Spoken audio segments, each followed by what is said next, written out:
I've been a part of Microsoft Student Partners. Like they also conducted one summit in Delhi. Apart from that, like I used to be a part of like many communities in and around my college, being a part of hackathons, going here and there, speaking at events. So yeah, that is something I want to say.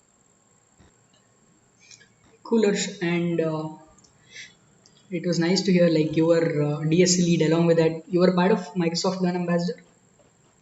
Yeah, You were the lead of it, right? yeah. From my college, I was the lead. Like Microsoft Learn Student Ambassadors is basically they select people in cohorts from different like I have achieved the beta level for like they have different levels like alpha 1, alpha 2 and beta level. Yeah. So it you are given these batches based upon your performance in that particular event. So I am in the beta level of that particular program. Coolers, and Harsh, you do competitive programming, right? Yeah, I have mostly done data structural algorithms on sites like LeetCode and GFG. That is particularly for placement preparation. I have solved around 700-800 questions on GFG, some 400-500 questions on LeetCode. Yeah, so that is my viewpoint. Like I haven't done particularly like when you talk about competitive programming, although I have taken part in a lot of content, but I don't code on competitive programming sites. Cool. Yeah, GFG is very good platform to learn, and lead code GFG also. and lead code is what I have followed. Yeah, Like that, they are perfect for placements. cool. I And would suggest if anybody is looking forward to placements, so if you solve questions on these particular like lead code and GFG, similar pattern questions will be asked in your interview. Similar pattern questions will be asked in your online coding test. So if you are able to solve those questions without any difficulty, so definitely there's no like there's no one can stop you. cool. And what about projects, Harsh? Like, what do you feel? Like, Yeah, when I talk about projects, so like as I already mentioned, like you can decide upon any one domain, like either it's web development or it's Android or it's machine learning. So just try exploring these things when you are a bit comfortable with your data structure. I would suggest is first of all you should start learning data structural algorithms, have a strong good hold over data structural algorithms. Like you should be able to solve all medium level questions of DSL goes, and after that you can start exploring any of these fields, like maybe it's Android or web or machine learning. So I particularly made some projects in machine learning, although I have done some projects in web also. So but like any projects would work, like when we talk about getting internships. So like you should be familiar with the basic software development life cycles, like how that project is being done. Like not a very big, but yeah, simple projects would be sufficient for internships. Like one project is required for your internship, like one good project and 2 to 3 good projects for during the interviews you have a good discussion over your project. Like interviewer asks you about what have you done in this particular project. Like, so you should be very clear about your role in that particular thing, right? yes, Harsh. And there is one question from Ikeshwar. He's asking, how do you manage academics with your internships?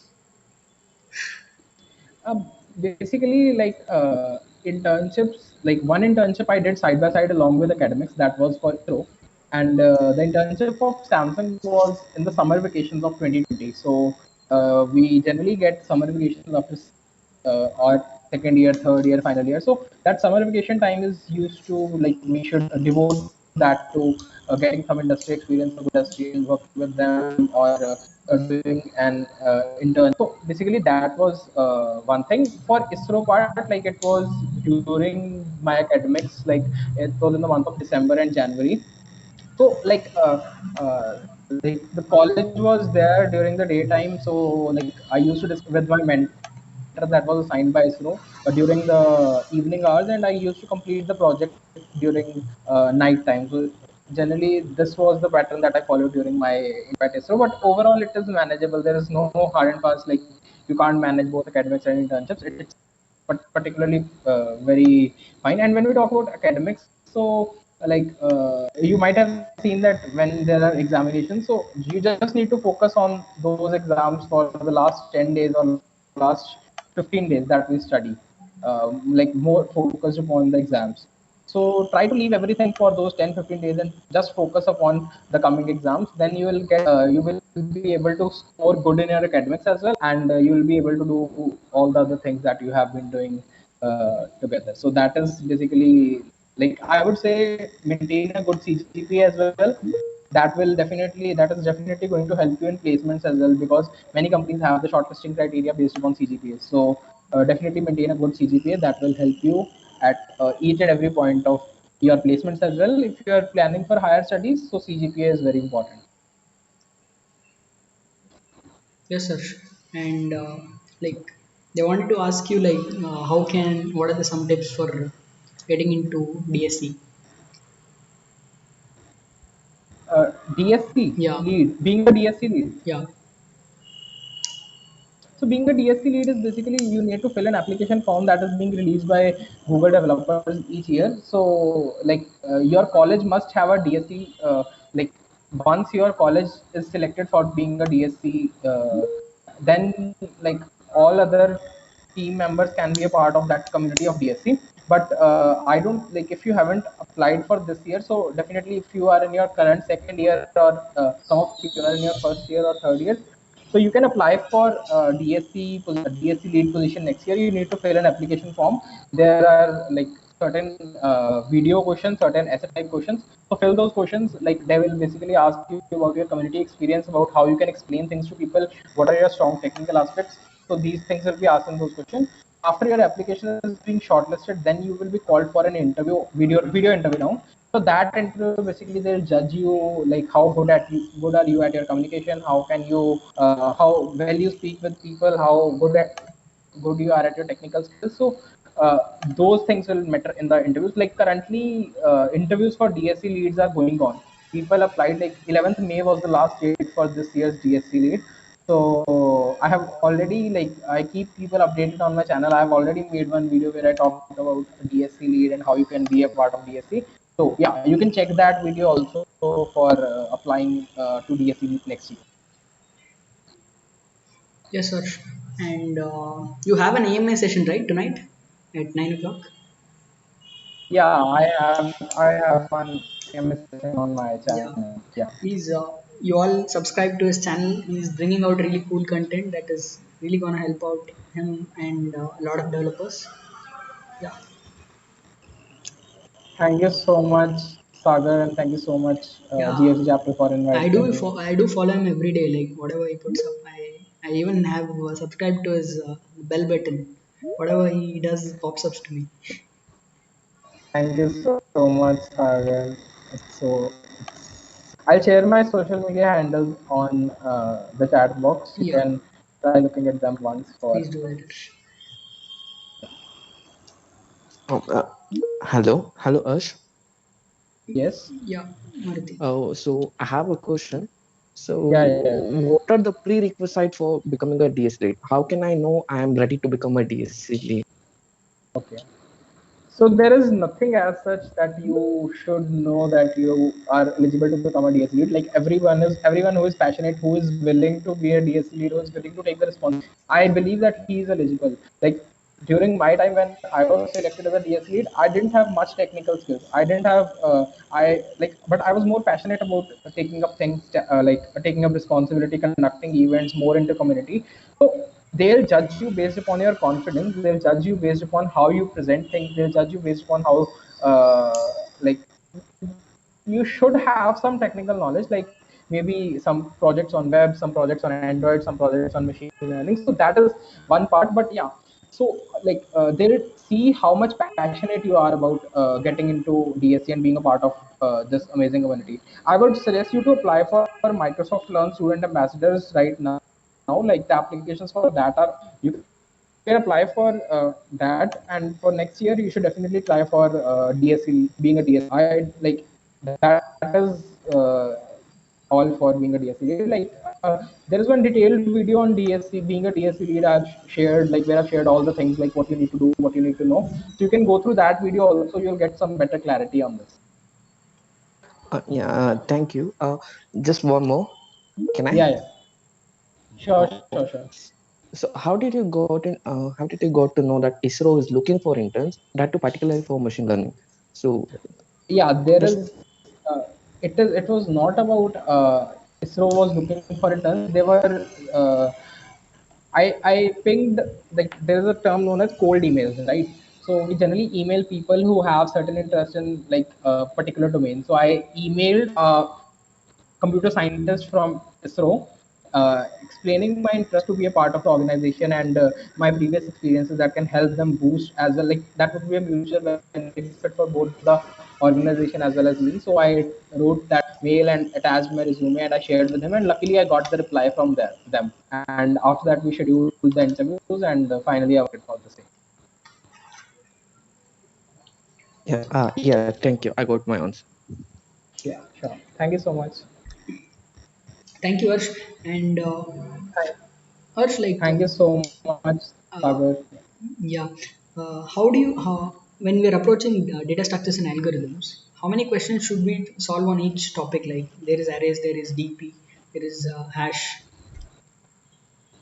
I would say, like, first of all, try to clear your basics, like how those data structures work, like what is the basic building blocks of those data structures, like how do we form a queue, how do we form a stack, like first of all, that thing is to be made clear. After that, if you solve around 15 20 standard questions of those particular data structures, like that would be sufficient for once. Like for arrays, like arrays is a quite big topic, so you can solve more questions for arrays. But for rest of the topics, like for linked list, like hardly there are 20 questions, 20 to 30 questions. Like you will get every time you will get a modification of those 20 30 questions only. For each and every topic, like for trees also, like the questions are very limited. So try solving those 20 30 questions for each topic. You will get those questions on GFG on LeetCode. And whenever you solve those questions, try to make take notes, like try to write some of the important points, like which all things you use in that particular question, or what was your approach when you solved that question for the first. So and try revising that from time to time so that you get to know, like yeah, I have done this question, I have seen this question. So after you have practiced all, you will get to know that you will be able to solve all those 100 to 150 questions that are there for all the topics once standard questions. After that, try solving some modifications of those questions that will help you, right? Yash. And Harsh, like, how can we contact people from various companies to get internships or to get full-time offers?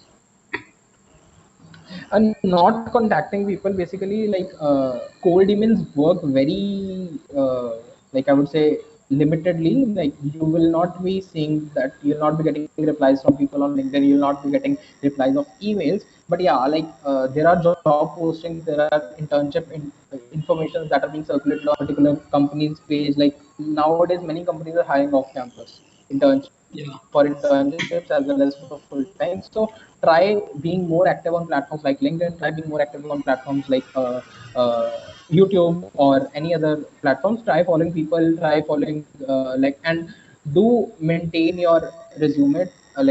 You should have your resume ready at every point of time. Whenever you see there is something, you just send in your resume. You just apply for the particular post, even if you feel that you are not yet eligible. But yeah, I would say definitely you should try.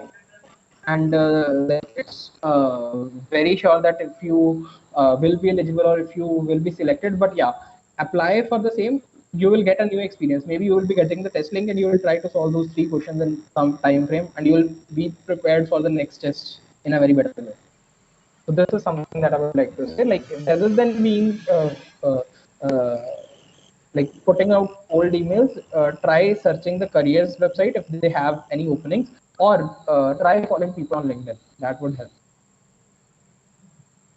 Yash, any questions?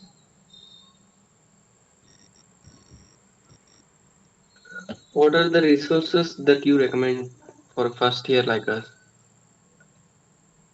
For first year, I would say, like first of all, make your basics clear of DSL goes. Like choose any one language, either C++ or Java. Like it should be an object-oriented language. Try following anything. Like if you are comfortable watching videos, so now nowadays there are a lot of channels on YouTube that teach you data structural algorithms from very scratch. You can watch videos if you're comfortable with articles. So you can go to GFG, start learning topic wise, like from starting from arrays, linked list, stacks used, trees, graphs. So try reading the material.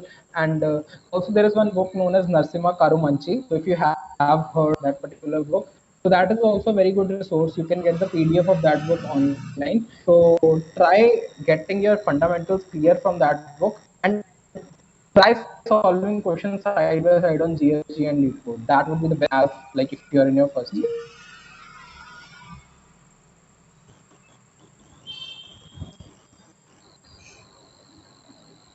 Yeah, sure. There is a question that they're asking from when did you start coding?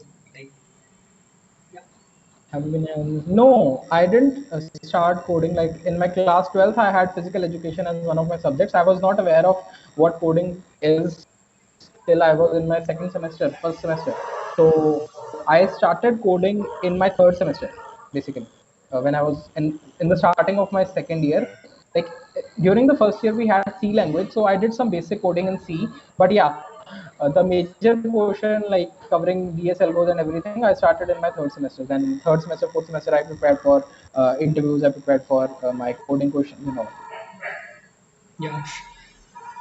And any other questions?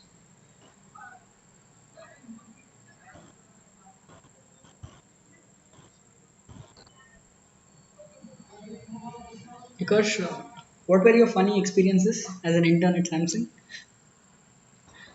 Funny experiences, like as it was a virtual internship, so generally like they used to conduct a lot of things during an internship. Like there were HR connects, like they used to organize events. Like we were dancing live in front of them. They were teaching us dance, we were dancing at our place. That was one thing.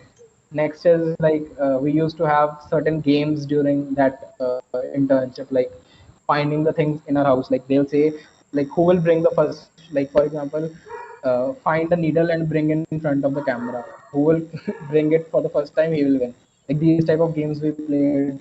Also we had one interns day during our internship. So during that intern, like there were a lot of games. There was like a talent hunt round type of thing. Like I was basically anchoring that particular event and conducting certain games. So yeah, that was the fun part of internship. But yeah, if it would have been in the physical mode, it would have been a lot better as compared to the virtual setup.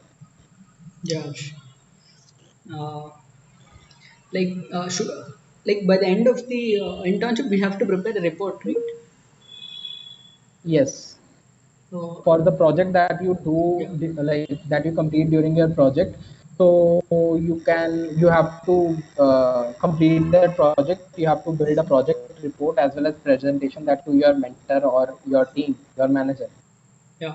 So based upon that presentation, your mentor or manager gives the feedback whether you have done good or you should be awarded a pre-placement offer or not. That is one thing known as PPO, pre-placement offer. So based upon your performance during your internship, you are awarded PPOs.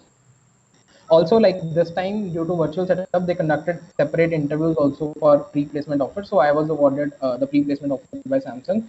So I'll probably be joining Samsung in the coming June or July, whenever there is the joining date as a full-time software engineer at Samsung. Yeah, I also have one offer from Lowe's India. Like Lowe's is the second largest home improvement company in Canada. So I have one software engineering offer from them as well. So yeah, that is Cool. It is an the international offer, I internship guess, right? history.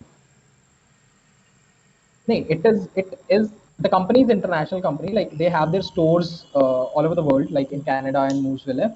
But current location will be Bangalore for the time being. Like the setup is during like we are working from work from home. So they are operating from Bangalore as of now. But yeah, you have the chance to go on site anytime. You're going with Samsung, right? You're Yeah, interested. I'll be joining Samsung. You're interested more in research. Like it's not research, but like in Samsung also I have the position of senior software engineer currently. Okay. So I've done my work. I have done my internship in that team. So So probably I'll be getting the same team my internship in. So I'm more comfortable working with that team now. Nice, Harsh. It was great having you, Harsh. And yeah, they're Thank you asking for so some much. project ideas. If you have any. Project ideas, like it can be anything from, like if you're talking about web development, so you can have uh, an e-commerce website is the first basic project that anybody makes for a web development project. So for project ideas, what I would say is like there are hackathons being conducted all over the country. Like you try to go on that hackathons page and see their problem statements. It is not about project ideas. So like if you're facing any problem, like if you see there is any problem or any issue in your locality only, so that becomes a good project idea. For example, like in your college there is a problem of senior and junior interaction. You're not able to interact with the senior junior. So how can you solve that particular problem? You need to form an application. There's a problem that canteens are very far away from your hostel.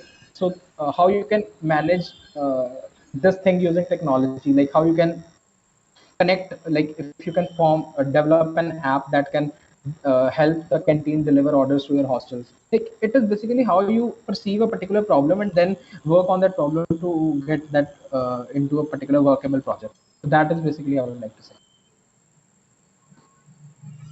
Yeah, cool, Harsh. Thank you. Thank you so Yeah. much for coming in and helping all of us. Thank you so much, Sagar, and thank you once again for inviting me. All the best to everyone who has joined, and you can ping me on my social medias for any queries or questions that you have. Okay. Sure, All bro. the best. Bye bye. Sure, Harsh. Then all the best for you also. Good luck for your career at Thank you. Samsung. Thank you so much. All the best. Thank you so much. Bye bye. Thank you. Yeah, Harsh, catch up with Harsh tonight at 9 o'clock.